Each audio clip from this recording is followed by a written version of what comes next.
오늘 주시는 하나님의 말씀 민수기 25장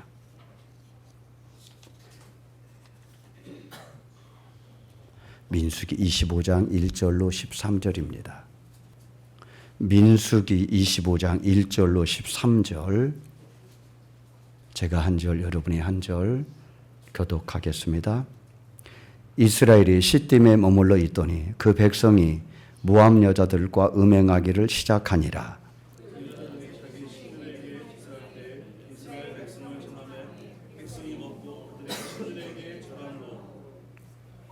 이스라엘이 바알부올에게 가담한지라 여호와께서 이스라엘에게 진노하시니라. 여호와께서 모세에게 이르시되 백성의 수령들을 잡아 회양을 향하여 여호와 앞에 공명하라. 그리하면 여호와의 진노가 이스라엘에게서 떠나리라. 모세가 이스라엘 재판관들에게 이르되 너희는 각각 바알부올에게 가담한 사람들을 죽이라 하니라. 이스라엘 자손의 온 회중이 회막문에서 올 때에 이스라엘 자손 한 사람이 모세와 온 회중의 눈앞에 미디안의 한 여인을 이리고 그의 형제에게로 온지라. 제사장 아론의 손자 엘르아살의 아들 비누아스가 보고 회중 가운데서 일어나 손에 창을 들고 그 이스라엘 남자를 따라 그의 박스에 들어가 이스라엘 남자와 그 여인의 배를 깨뜨려서 두 사람을 죽이니 연병이 이스라엘 자손에게서 그쳐더라. 그 연병으로 죽은 자가 24,000명이었더라. 여호와께서 모세에게 말씀하여 이르시되 제사장 아론의 아들 엘르아살의 아들 비누아스가 내 질투심으로 질투하여 이스라엘 자손 중에서 내 노를 돌이켜서 내 질투심으로 그들을 소멸하지 않게 하였도다. 다 같이 그와 그의 후손에게 영원한 제사장 직분의 언약이라. 그가 그의 하나님을 위하여 질투하여 이스라엘 자손을 속죄하였음이니라. 아멘. 우리 좌우 옆에 분하고 한번 인사 한번 합니다. 눈도 바라봐 주시고 손도 잡을 수 있으면 잡아 주시고 격려하시면서 이렇게 하십시다. 힘내세요. 힘내세요.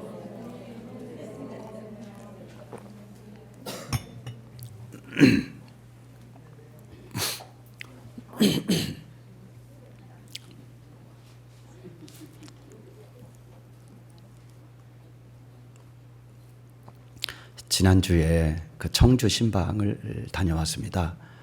우리 오셀 우리 조평란 집사님이 청주로 이사 가셨잖아요. 그래서 우리 권사님들 모시고 갔다 왔습니다. 갔다 왔는데 그 집사님이 이제 여기저기 다니다가 최종적으로 등록할 교회를 정했다고 말씀하시더라고요. 한 200명 정도 모이는 교회가 제가 등록할 교회구나 싶어서 거기로 정했대요. 그러시면서 하시는 말씀이 새벽 기도를 나갔는데 한 50명 정도 나왔더래요. 첫날에는 한 10명 정도밖에 안 나왔는데 그 다음날 가니까 한 50명 정도 나왔는데 셈이 나더래요. 이사를 갔는데 우리 호산학교는 언제 이렇게 큰 교회가 되나 아주 막 셈이 나더래요.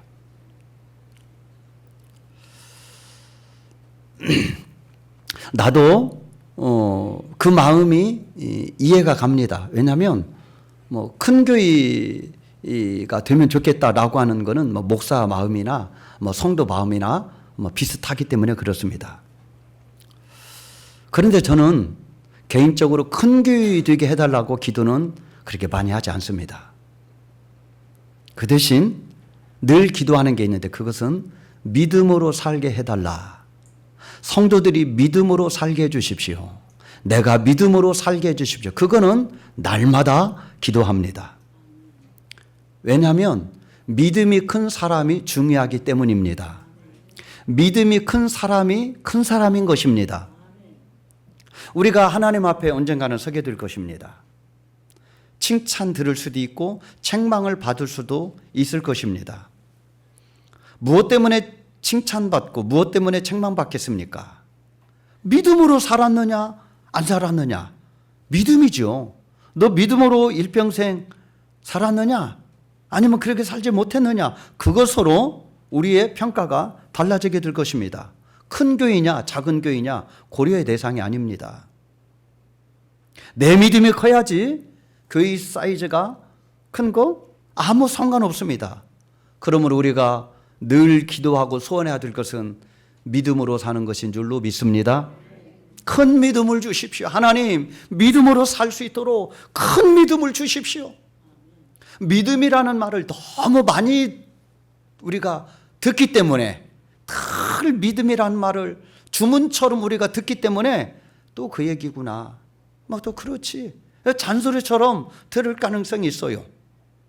그럼에도 불구하고 우리의 소원, 우리의 관심, 우리의 늘 기도하는 기도 제목은 믿음으로 사는 것인 줄로 믿습니다. 지난주에 설교를 한번 기억하십시오. 지난주에 설교, 운명을 바꿀 수 있을까? 제목이었습니다. 오늘도 운명을 바꿀 수 있을까? 두 번째입니다. 운명을 바꿀 수 있다 없다? 운명을 바꿀 수 있다 없다? 무엇으로? 믿음으로. 예, 운명을 바꿀 수 있습니다. 믿음으로 바꿉니다. 세상의 사조, 세상의 종교 중에 많은 종교는 운명은 정해졌기 때문에 못 바꾼다 그럽니다. 운명이 정해졌다. 그래서 우리나라도 오랫동안 불교 국가였기 때문에 옛날 어른들은 어려운 일을 당하면 가슴을 치면서 뭐라고 말해요? 내가 전생에 무슨 죄를 지어서, 이런 말씀을 하세요. 뭐 지금은 그런 분들 많이 없지만은 옛날 어른들 그러셨어요. 내가 전생에 무슨 죄를 지어서 이런 어려운 일을 당하나. 정해진 운명이 있다. 그것은 못 바꾼다. 그러한 사상이 많이 있어요. 그런데 성경은 그렇게 말하고 있지 않다는 거예요.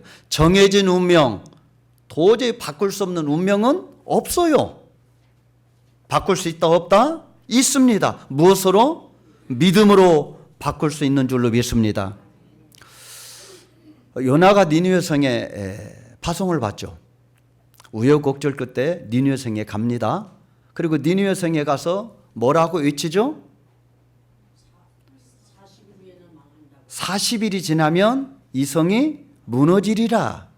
40일이 지나면 이 성이 무너지리라. 그것은 이미 정해졌어요. 하나님은 그렇게 하겠다. 너희들 지금 사는 것 보니까 영락없이 멸망각으로 가고 있다. 그러니 40일 지나면 너희 사는 이 성이 무너지리라. 좀 이상하잖아요. 왜냐하면 하나님이 무너뜨릴 것 같으면은 요나 보내서 말을 할 필요가 있어요, 없어요? 없지요. 그냥 하나님이 어느 날 갑자기 그냥 멸망시키면 되는 거잖아요. 근데 하나님이 경고를 미리 하셔. 40일 지나면 이 성이 무너지리라.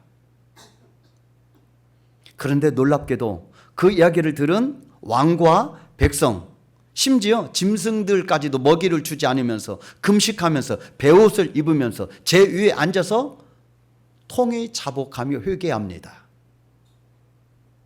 아니 40일이 지나면 망하는데 그렇게 통이 자복하면 뭐가 달라지겠습니까? 이미 운명으로 정해졌다면 무슨 일을 하더라도 결국 멸망각인데. 그런데 하나님이 그들의 기도를 돌이키사 성경에 기록하기를 뜻을 돌이키셨다. 40일이 지나면 망할 운명이 사는 운명으로 바뀌게 된 줄로 믿습니다. 엘리야와 히스기야 비교도 제가 말씀드렸죠. 엘리는 제사장이잖아요. 그런데 그의 자식들이 타락을 하고 엘리도 타락을 해서 하나님께 드리는 제사를 멸시해요. 수종도는 회막의 여인들을 간음을 해요. 그러니까 하나님이 도저히 용납할 수가 없는 거예요. 그래서 사무엘을 통하여 내가 심판하리라. 홈리와 비느하스가 한날에 죽을 것이고 너희 집안에 노인이 없게 만들어 그렇게 심판하리라 말씀하셨습니다. 이거는 한 집안이 망하는 멸망각이죠. 그런데 엘리가 니느웨 백성들처럼 그렇게 기도를 안 해요. 어떻게 합니까? 하나님의 말씀대로 이루어집니다. 아니 너희 집안 망하겠다고 하는데 알아서 하세요. 그렇게 하세요. 엘리의 믿음대로 됐습니다. 알았다. 내가 그렇게 하마. 그래서 그렇게 됐어요. 홈리와 비나스가 한날에 죽게 돼요. 히스기야 왕은 아주 선왕이었지만은 병이 들었습니다. 그런데 그 병이 죽을 병이라고 말씀하세요. 하나님이 이사야를 보냅니다. 네 병은 죽을 병이다. 그러니 정리하라. 하나님의 사람 이사야가 말했으면 그 멸망각입니다. 끝났습니다. 그런데 히스기야는 엘리처럼 아멘 하지 않고 낫을 벽으로 향하여 간절히 하나님 앞에 눈물로 기도했다고 그랬습니다. 하나님의 그 기도를 받으셨어요.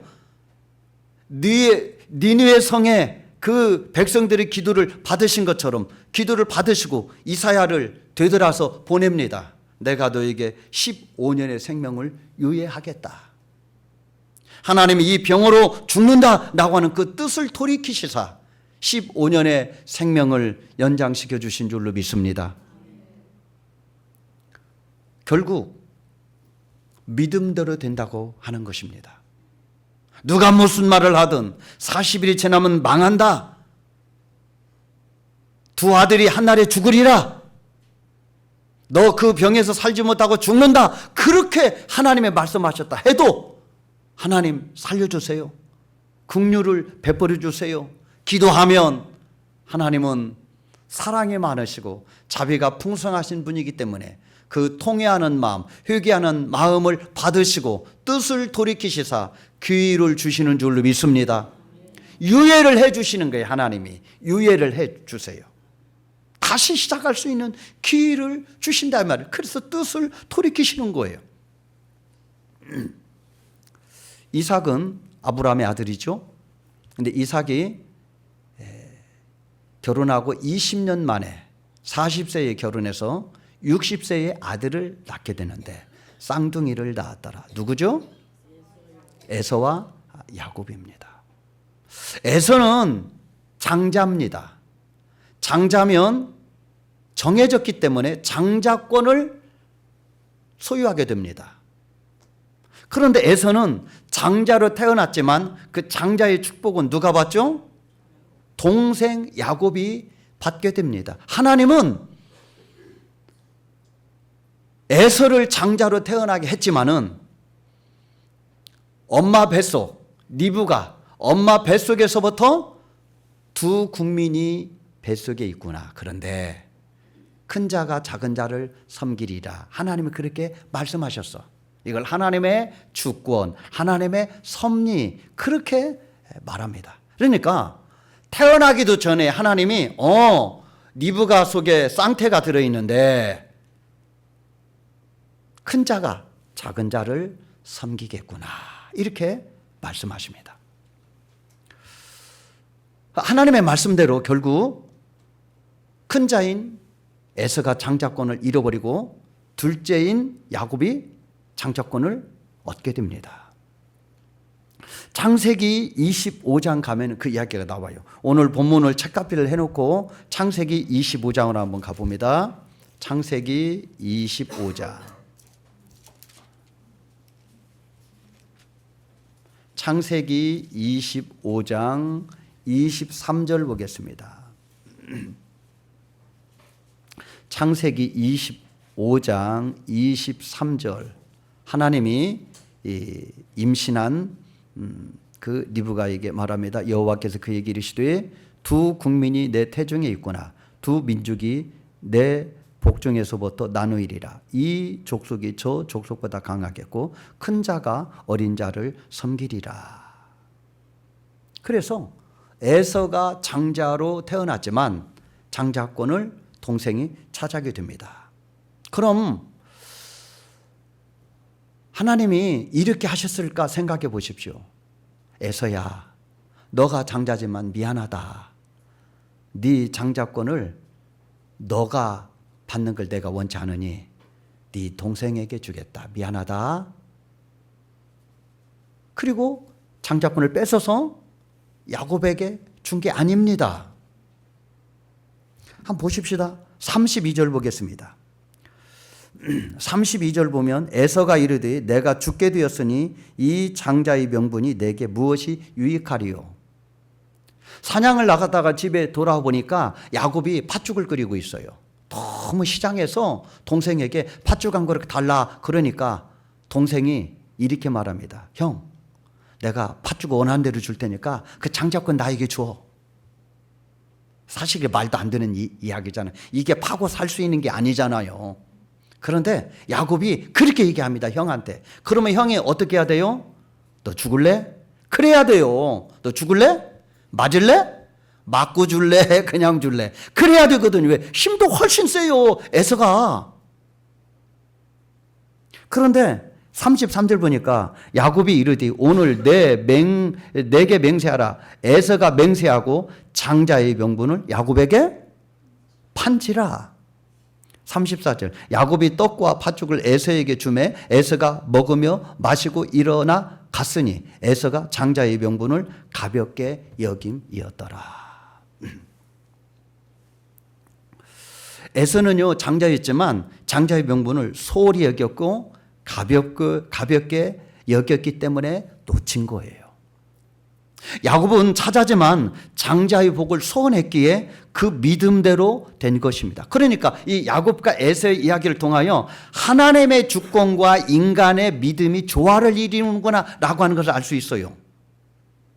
에서 인생은 에서가 선택한 거예요.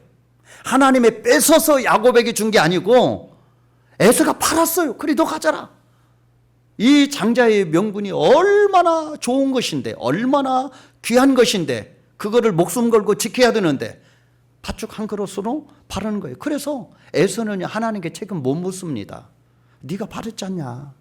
네 동생 너 가져라 그랬지 않느냐. 그래서 그렇게 했다.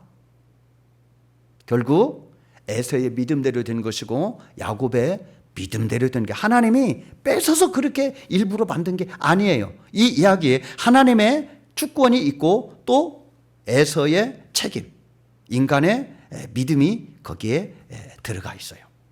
가룟 유다를 한번 생각해 보시면 가룟 유다는 예수님의 12제자 중에 한 사람이에요. 엄청난 축복이죠. 예수님께 동시대에 태어났다는 것도 엄청난 은혜지만 예수님과 한 나라에서 태어난 것도 엄청난 은혜지만 예수님께 택함을 받았다고 하는 것, 12명의 제자 중에 하나가 되었다고 하는 것은 정말로 위대한 축복이죠. 그런데 그가 재물을 탐내므로 예수님을 팔아 넘깁니다. 배신자가 돼요. 그 믿음대로 된 것입니다. 하나님은 예수님을 통하여 인생의 죄를 다 짊어지시고 십자가에 달아야 너희들이 산다라고 하셨지만은 그것은 하나님의 주권이고 섭리지만은 인간의 행위가 그 하나님의 주권과 조화를 이루어서 결국 가룟 유다가 예수님을 팔아넘겨서 예수님 십자가에 달리시고 가룟 유다는 제자에게서 떨어져 나가게 되는 비극을 맞게 됩니다. 가룟 유다는요 자기 믿음대로 된 거예요. 넘겨도 괜찮다라고 생각해서 넘기게 된 거예요. 일부러 하나님이 가룟 유다야 너 미안하다. 네가 그 대역 좀 해줬으면 좋겠다. 너 그렇게 해라. 그래서 하나님이 시킨 거 아니에요. 가룟 유다가 스스로 선택했고 자기 믿음대로 그렇게 했기 때문에 결국 가룟 유다의 믿음대로 된 거예요. 가룟 유다 인생은 자기가 선택했기 때문에 하나님께 책임을 물을 수가 없는 것입니다. 결국 인생은 믿음대로 된다는 거예요. 믿음대로 된다는 거예요. 사랑하는 성도 여러분, 믿음만이 내 삶을 변화시키고 바뀌게 되는 줄로 믿습니다. 성경은 믿음으로 사는 사람들의 이야기가 얼마나 많이 나오는지 모릅니다. 도저히 형통할 수 없는 조건을 가진 사람들, 복을 누릴 수 있는 환경이 아닌 사람들, 기쁨으로 살 수 없는 사람들의 이야기가 많이 나옵니다. 요셉이 그렇죠. 룻이 그렇죠. 라합이 그렇죠. 한나도 그렇고 사무엘도 그렇고 기브온 족속도 그렇고 12회를 혈루증으로 앓은 여인도 그렇습니다. 그런데 이들은 형통할 수 없는 상황 속에서도 형통했고요. 복을 누릴 수 없는 환경 속에서도 복을 누렸고, 그를 기뻐할 수 없는 그런 사람임에도 불구하고 결국 기쁨을 누리게 됩니다. 어떻게?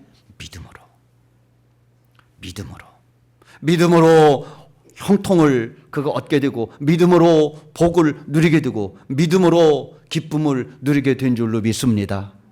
결국은 성경은 믿음으로 산 사람들의 이야기로 가득 차 있다, 이 말입니다. 삶에 주어진 운명이라는 게 있습니다. 불가항력적으로 내 삶에 다가온 사건들이 굉장히 많습니다. 나는 어찌하여 이런 집안에 태어났을까? 어떻게 이런 부모를 만났을까? 어떻게 이런 자식을 만났을까? 어떻게 이런 사람과 함께 살게 됐을까? 이런 운명과 같은 그런 일들이 얼마나 많이 있는지 모릅니다. 그런데 그것을 자기 힘으로 바꾸려고 하는 사람이 있어요. 자기 노력으로, 자기 능력으로, 자기 힘으로 이 주어진 운명을 내가 바꿔봐야 되겠다. 엎어버려야 되겠다. 완전히 새로운 그러한 판을 내가 만들어야 되겠다. 자기 힘으로, 자기 능력으로 그 운명을 바꾸려고 하는 시도들이 성경에 보면은 있습니다. 대표적으로 창세기 11장에 보면은요, 바벨탑 사건이 나옵니다. 바벨탑 사건. 여러분, 바벨탑 사건 아시죠? 성읍과 대를 하늘에 닿게 하여 우리 이름을 내자. 하나님은요, 하나님의 이름을 내라고 그랬지, 너희들이 이름을 내라고 하지 않으셨어요. 하나님의 이름을 대고 하나님께 영광 돌리는 것이 우리의 사명인 줄로 믿습니다. 그런데 바벨탑을 쌓는 사람들은 자신들이 주인공이에요. 우리 이름을 내자는 거예요. 그리고 흩어짐을 면하자. 하나님은 생육하고 번성하고 땅에 충만하라 그랬지, 흩어짐을 면하고 한 곳에 살라고 하지 않으셨어요. 번성하라고 그래. 흩어지라는 거예요. 그런데 이들은 공동체를 이루어서 생존과 안녕을 우리 힘으로, 우리 능력으로 준비하자. 그래서 한 도시를 이루는 것입니다. 이 공동체를 만들어서 왕노릇 하려고 하는 사람이 있다. 이 바벨탑을 쌓아서 왕노릇 하는 공동체를 세우려고 하는 사람이 있다. 그게 누굽니까? 니므롯입니다. 자, 한번 가볼까요? 창세기 11장으로 가봅니다. 창세기 11장. 창세기 11장 1절부터 시작된 것이 바로 바벨탑 사건의 이야기입니다. 바벨탑 사건. 4절에 보면은요, 또 말하되 자 성읍과 탑을 건설하여 그 탑 꼭대기를 하늘에 닿게 하여 우리의 이름을 내고 온 처면에 흩어짐을 면하자 하였더라. 이 탑을 쌓은 사람이 누구냐? 왜 이 탑을 쌓았을까? 10절에 보면은요, 그의 나라는 시날 땅의 바벨탑, 10장 10절입니다. 10장 10절에 보면은 그의 나라는 시날 땅의 바벨탑, 여기 시날 땅이 11장에 나와 있는 바벨탑을 쌓는 시날 땅을 말하는 거예요. 그러면 그의 나라, 여기서 그는 누구인가? 8절입니다. 8절. 구스가 또 니므롯을 낳았다. 니므롯입니다. 니므롯. 근데 그 니므롯이 누구냐? 그는 세상의 첫 용사라. 그가 여호와 앞에서 용감한 사냥꾼이 되었으므로 속담에 이르기를 아문은 여호와 앞에 니므롯 같이 용감한 사냥꾼이로다 하더라. 엄청난 능력을 가진 사람이었다, 이 말입니다. 첫 용사고 사냥꾼이었더라. 엄청난 기계와 용력과 능력을 가진 사람이 니므롯입니다. 그럼 니므롯의 아버지는 누구일까요? 니므롯의 아버지는 누구죠? 6절에 보면은 함의 아들 구스예요. 구스가 니므롯을 낳은 거예요. 그러면은 구스는 누가 아버지죠? 함의 아버지입니다. 그러니까 함의 아들 구스의 아들 니므롯입니다. 그러면 함은 누가 아버지죠? 함의 아버지가 누구죠? 노아죠. 노아는 셈, 함, 야벳 3명의 자식을 두었잖아요. 그런데 이 3명의 자식 중에 노아가 둘은 축복하고 하나는 저주했어요. 그래서 노아가 포도주를 마시고 벌거벗고 잠을 잘 때에 둘째 아들 함이 그 모습을 보고 그때 좀 아버지의 허물을 덮어줬으면 좋았을 텐데 흉을 보고 소문을 내고 아버지에 대하여 좋지 않은 말들을 했어요. 그런데 두 아들은 그런 아버지를 뒷걸음질 쳐서 가서 덮어주고 허물을 가려주었어요. 나중에 이 노아가 사실을 알게 됩니다. 다 알고 난 다음에 이 세 아들을 불러서 기도를 해주는데 첫째와 셋째에게는 하나님이 이 노아가 마음껏 축복을 하는데 둘째에게는 뭐라고 말하죠? 예, 형제들의 종이 될 것이다 그랬어요. 형제들의 종이 될 것이다. 그러니까 이 니무롯은 자기 할아버지 함이 할아버지 노아에게 어떤 기도를 받고 너가 이러한 운명이다. 너희 가문은 이런 운명이 될 것이다. 라고 하는 이야기를 이미 들은 거예요. 그러니까 이 니무롯은 자기 집안에 내려오는 이 저주와 같은 운명을 너무나 잘 알고 있는 거예요. 기분이 정말 안 좋았을 것 같아요. 그런데 자기에게는 용력이 있어요. 세상을 뒤엎을 만한 힘이 있어요. 용사예요. 그래서요, 바벨탑을 쌓고 공동체를 세워요. 나라를 세워요. 그래서 내가 형제들의 종로로 타는 것이 아니라 형제들을 내 종으로 만들어야 되겠다. 하나님이 너는 형제들의 종이 되리라 말씀하셨는지 모르지만 나는 그 운명을 뒤집어 볼 만한 능력이 있다. 그래서 하나님의 말씀을 정면으로 거부하면서 바벨탑을 쌓은 거예요. 주어진 운명을 스스로 뒤집어 엎고 개척하려고 그렇게 힘을 썼지만 하나님의 용납하지 않으셨죠. 구음이 하나이기 때문에 말이 하나이기 때문에 저들이 저런 일을 하는구나. 그래서 하나님이 말을 흩어버렸어요. 그래서 어쩔 수 없이 말이 통하지 않으니까 말이 맞는 사람들끼리 흩어지게 되었어요. 결국은 이 니무롯의 계획은 실패로 돌아가게 됩니다.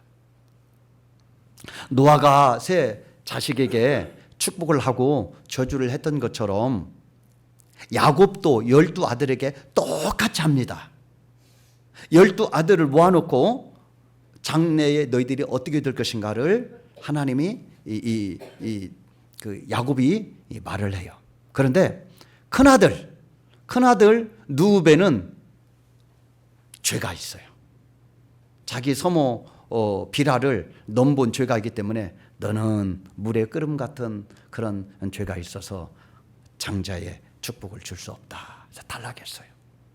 두 번째, 시므온과 레위가 나오는데 시므온과 레위는 동생 디나가 세겜성에서 이 추행을 당하고 강간을 당한 그거의 안갚음을 칼을 들고 가서 사람들을 도륙함으로 다 갚았어요. 그래서 이 야곱이 훗날에 너희들은 무죄한 자를 피 흘리게 했으니 너희들은 형제 중에서 흩음을 당하리라. 그리고 네 번째 아들 유다에게 축복합니다. 하나님의 홀이 너를 떠나지 아니하리라. 그래서 예수님이 유다 지파에서 나오게 된 거예요. 자, 시므온 지파는 가나안 땅에 들어가서 이제 12지파가 땅을 분배받게 되잖아요. 근데 시므온 지파도 땅을 분배를 받았는데 다 독립진 땅을 분배를 받아요. 12지파가 이 땅을 분배받을 때에 다른 지파들이 다 독립된 자기들만의 영역을 가진 땅을 분배받는데 이 시므온 지파는요, 유다 지파 속에서 땅을 분배받아요. 한마디로 계란의 노른자처럼 그렇게 유다 지파 안에서 속에서 땅을 분배받아요. 결국은 하나님이 이 시므온 지파는 유다 지파 속에 스며들어 없어져 버립니다. 흩어져 결국 유다 지파 속에 다 소속되게 돼버립니다. 그럼 레위 지파는 어떻게 되었습니까? 레위 지파는 똑같이 시므온 지파처럼 너희들은 흩어지게 될 것이다. 그렇게 명을 받았습니다마는 그런 운명에 직면한 지파였지만은 어떻게 되었습니까? 흩어지기는 흩어졌어요. 시므온 지파는 흩어져서 존재감이 완전히 연기처럼 날아갔고, 레위 지파도 흩어지기는 흩어졌지만은 전혀 다른 모습으로 흩어지게 됩니다. 어떻게 그런 일이 벌어졌을까? 자, 출애굽기 32장으로 한번 가봅니다. 창세기 출애굽기죠. 출애굽기 32장. 출애굽기 32장은 모세가 시내산에서 십계명을 받을 때에 그 산 아래에서 모세를 기다리지 못하고 그 금송아지를 만들어 놓고, 이 금송아지가 애굽에서 우리를 인도하는 신 하나님이다, 그렇게 우상을 만들어 놓고 하나님을 배신한 이야기가 32장이 나오는데, 하나님이 얼마나 속상하시고 분노하셨는지 몰라요. 그러니까 이 모세도 하나님의 마음을 가졌기 때문에 그러한 모습을 보고 분노하죠. 그래서 하나님도 그러한 모습을 보고 내가 이 백성들을 다 없애버리라, 그런 말씀을 하시죠. 32장 10절을 보면은, 그런즉 내가 하는 대로 두라. 내가 그들에게 진노하여 그들을 진멸하고 너를 큰 나라가 되게 하리라. 그 얘기를 듣고 이제 땅에 내려와 보니 25절, 모세가 본즉 백성이 방자하니 이는 아론이 그들을 방자하게 하여 원수에게 조롱거리가 되게 하였음이라. 이에 모세가 진 문에 서서 이르되 누구든지 여호와의 편에 있는 자는 내게로 나오라 하매 누가 나왔다? 레위 자손이 나온 거예요. 하나님도 분노하시고 모세도 분노할 때에 누가 저 방자한 자들을 하나님의 마음을 가지고 진노하고 심판해야 되는데 누가 내 앞에 나올 수 있느냐? 그 일에 가담하지 않는 자들이 나온 거예요. 근데 그 나온 사람이 레위 자손이에요. 이 레위 자손에게 모세가 이렇게 말합니다. 27절, 모세가 그들에게 이르되 이스라엘의 하나님 여호와께서 이렇게 말씀하시기를 너희는 각각 허리에 칼을 차고 진 이 문에서 저 문까지 왕래하며 각 사람이 그 형제를, 각 사람이 자기의 친구를, 각 사람이 자기 이웃을 죽이라 하셨느니라. 레위 자손이 모세의 말대로 행하며 이 날의 백성 중에 3,000명 가량이 죽임을 당하니라. 모세가 이르되 각 사람이 자기 아들과 자기 형제를 쳤으니 오늘 여호와께 헌신하게 되었느니라. 그가 오늘 너희에게 복을 내리시리라. 레위 지파가요, 그 지파들이 다 타락할 때 정결했을 뿐만 아니라 하나님의 마음을 가지고 하나님의 심판을 내린 자로 묘사되고 있습니다. 자, 한 군데 더 봅니다. 민수기 25장, 오늘 본문의 말씀이죠. 오늘 본문으로 한번 들어가 봅니다.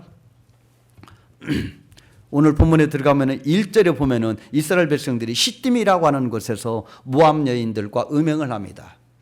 시딤이라고 하는 곳에서 모압 여인들과 음행을 합니다. 그러니까 모압 사람들은 우상을 섬기는데, 우상을 섬기는 그 제사가 성행위를 하는 게 제사예요. 바알과 아세라에게 그 신전에서 이 성창들과 관계를 갖는 것이 그들의 제사인데, 이스라엘 백성들이 그들에게 꼬임을 받아서 결국 그들에게 빠져들어가 음행을 하기 시작을 합니다. 여호와께서 진노하시죠. 4절을 보니까 여호와께서 모세에게 이르시되 백성의 수령들을 잡아 태양을 향하여 여호와 앞에 목매어 달라. 그리하면 여호와의 진노가 이스라엘에 떠나리라. 모세가 말합니다. 모세가 이스라엘 재판관들에게 이르되 너희는 각각 바알볼에게 가담한 사람들을 죽이라. 모세가 명합니다. 이때 누가 나옵니까? 7절 보면 제사장 아론의 손자 엘르아살의 아들 비느하스가 보고 회중 가운데서 일어나 손에 창을 들고 그 이스라엘 남자를 따라 그의 막사에 들어가 이스라엘 남자와 그 여인의 배를 꿰뚫어서 두 사람을 죽이니 연병이 이스라엘 자손에게서 그쳤더라. 그 연병으로 죽은 자가 24,000명이었더라. 시딤에서 타락할 때 하나님이 진노하셔서 연병이 들었다, 이 말입니다. 그런데 막사에까지 그 이방 여인을 데려오는 것에 이 비느하스가 분노하여 그들을 죽이니라. 여호와께서 모세에게 뭐라고 말씀하십니까? 11절, 제사장 아론의 손자 엘르아살의 아들 비느하스가 내 질투심으로 질투하여 이스라엘의 자손 중에서 내 노를 돌이켜서 내 질투심으로 그들을 소멸하지 않게 하였도다. 그러므로 말하라. 내가 그에게 뭐를 준다? 평화의 언약을 주리니 그와 그의 후손에게 영원한 제사장 직분의 언약이라. 자, 그 출애굽기 32장하고 민수기 25장 보면은 이 레위 지파가 특별한 공로가 있다고 하는 것을 알게 됩니다. 하나님의 마음을 가지고 하나님의 분노를 심판으로 나타낸 사람. 특별히 오늘 본문에는 그 아론의 손자 엘르아살 아들 비느하스가 나오는데 이 비느하스의 그 모습을 하나님이 받으시고 평화의 언약을 주는데 너희에게 영원한 제사장의 복을 주리라. 그래서요, 가나안 땅에 들어가서 땅을 분배받을 때에 시므온 지파처럼 레위 지파도 땅을 분배를 못 받아요. 그리고 12지파에게 흩어집니다. 왜? 흩어진다고 그랬으니까. 할아버지 야곱이 너희 이 지파는 죄가 있으니 흩어버리리라. 흩어졌습니다. 그런데 하나님이 그 레위 지파에게 특별한 복을 주세요. 어떤 복을 주는 거냐? 흩어지기는 하되 흩어져서 하나님의 말씀을 가리키고 하나님 앞에 제사하는 직분을 가져라. 그러면은 내가 너희에게 일용할 양식을 책임져 주리라. 그렇게 말씀하신 거예요. 야곱의 예언대로 흩어졌지만 저주가 아니라 복이 되었다 이 말입니다. 흩어졌지만 제사장 직분과 하나님이 일용할 양식을 책임져 주므로 오히려 복이 되었다 이 말입니다. 어떻게 해서 그렇게 된 것입니까? 믿음으로 살았기 때문에 그렇게 된 거예요. 평화의 언약은 거저 온 것이 아니라 믿음으로 살았기 때문에 하나님이 평화의 언약을 주셔서 흩어지겠지만은 내가 너에게 사명을 주겠다. 영원한 제사장의 직분을 감당할 수 있는 사명을 주겠다. 흩어졌지만 사명을 부여해 주시니 그것이 바로 복이 되었다 이 말입니다. 사명이 없이 흩어지면 시므온 지파처럼 되었겠지만 존재감 없이 흡수되어 버렸겠지만은 사명을 가지니 흩어짐도 복이 되었더라. 어디서 사느냐보다 어떤 사명으로 삶을 사느냐가 더 중요하다는 것입니다. 열 정탐꾼은요 불신앙에 보고를 해서 결국은 가나안 땅에 못 들어갑니다. 그리고 광야에서 38년 동안 방황하다 죽습니다. 사명을 잃으면은요 먹고 살다 죽는 인생이 되는 것입니다. 이스라엘 백성들이 출애굽한 것은 목적이 가나안 땅에 들어가서 하나님의 나라를 세우라는 것입니다. 그런데 그들이 그 사명을 가졌지만 가나안 땅에 들어가지 못하겠다고 하나님을 원망하고 모세를 원망할 때 내 귀에 들린 대로 시행하리라. 그래서 그들이 광야에서 38년 동안 방황하게 됩니다. 가나안 땅을 주겠다는 복의 말씀은 받았지만 그 복이 내 것으로 될 만한 믿음이 없었기 때문에 결국은 그들은 가나안 땅에 들어가지 못하고 그리고 광야에서 방황하다 죽게 됩니다. 믿음을 잃어버리니 사명도 잃어버렸다 이 말입니다. 사명이라는 게 뭡니까? 사명은 하나님이 나를 통하여 하시고 싶은 일을 하는 것, 그게 사명입니다. 그래서 우리가 잘 아는 마태복음 6장 33절을 보면은 너희는 먼저 그의 나라와 그의 의를 구하라. 그의 나라와 그의 의를, 하나님이 나를 통하여 하시고 싶은 일, 나를 통하여 계획하고 있는 일들을 이루며 살아가는 것, 그것이 사명이라고 하는 것입니다.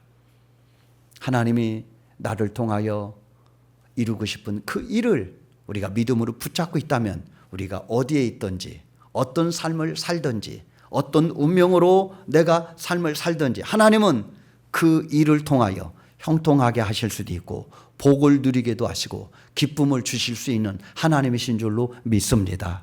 그러므로 우리에게 주어진 운명 그렇게 살다 죽으라고 하나님은 절대 말하지 않습니다. 얼마든지 그것을 도리어 복으로 바꿀 수 있는, 하나님의 뜻을 돌이켜서 엄청난 복으로 바꿀 수 있는 하나님은 기회의 문을 우리에게 열어주셨으니 오직 믿음으로 하나님이 주신 사명으로 그 눈이 열려서 그것을 보고 그것을 붙잡을 때에 우리의 삶에 좋은 믿음의 일, 하나님이 계획하고 예비했던 놀라운 역사가 일어나 운명이 바뀌는, 하나님의 이름과 영광이 나타내는 귀한 삶이 되게 될 줄로 믿습니다.